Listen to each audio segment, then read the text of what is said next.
I've been doing some more testing. We've got a little bit of sunshine today. Well, not for long, but we can test the solar panel. I've been doing some more testing. It's actually really quite good, that solar panel. It's a 6-watt solar panel from Amazon. It worked out quite well. I'll show you the difference between the signal to noise ratio from being on the roof, on the driveway, and inside. Because the app has done an update, we can now check out the graphs and the data much easier. The app update is actually quite good. I'll quickly show you the differences. Yeah, so now that the app is updated, it's much easier to look at like data and trends, and there's little graphs and stuff. So if I go quickly to this one, and we can go in more details now. This is a new thing, so signal metrics.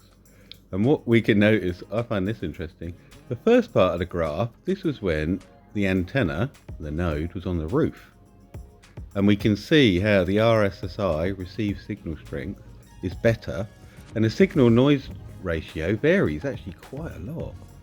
Yeah, best is about -4, -3 maybe. And then we're going down to sort of, -10 maybe.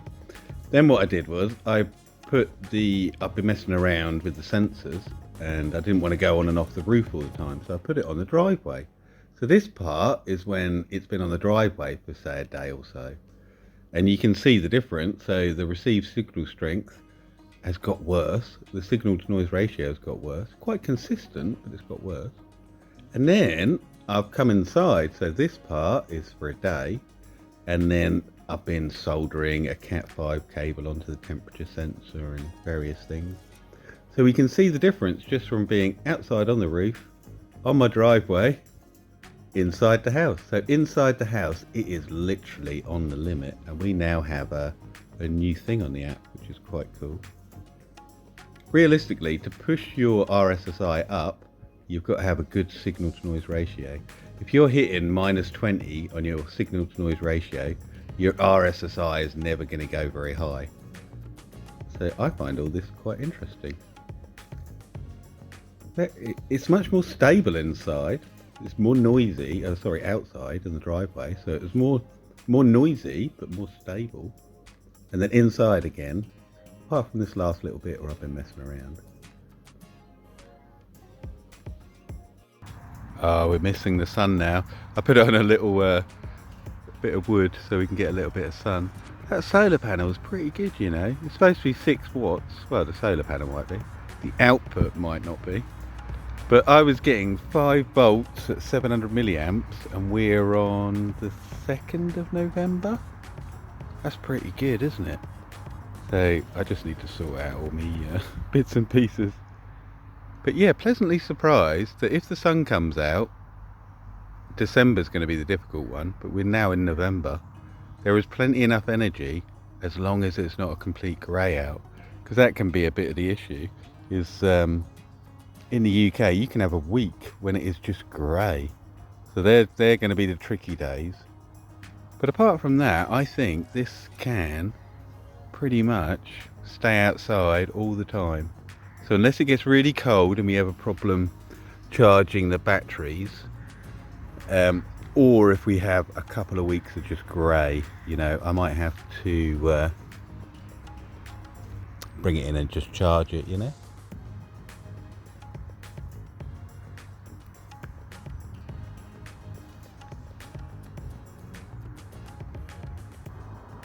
Well, you know what they say, don't judge me. So another temporary fix. I just shove that in there, and then that'll be good for the sun. That's just on there temporarily, and then I put the temperature sensor around the back side, because the sun, I might move this again, this gets baked in the sun and gets loads of condensation in. So there are things we've still got to work on, is humidity, because if you have a sealed box, it's got to be hermetically sealed. So it's probably better off having a ventilated box in the shade. I should imagine that would probably work out better. And then I've got to remember not to light the fire and melt everything.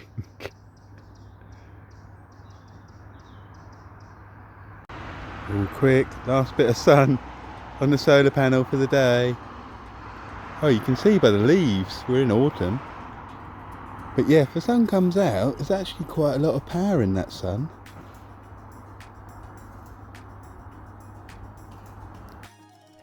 So I just quickly did a ping to the 6 kilometre one. That's really good signal to noise ratio. So now we're on the roof. The received signal strength of minus 125, but the signal to noise ratio is so much better. Minus 1.5, that's so good. For 6 kilometres, I'm 5 metres off the ground. So, you know, really I need to be up a little bit higher, really, just because the Earth's getting, you know, planet Earth's getting in the way.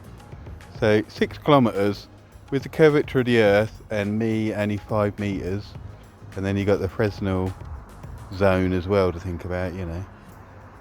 That's all good.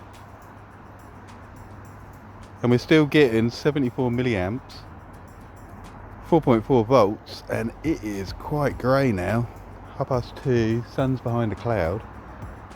So that's probably, well, it's just enough power to keep it ticking over, isn't it?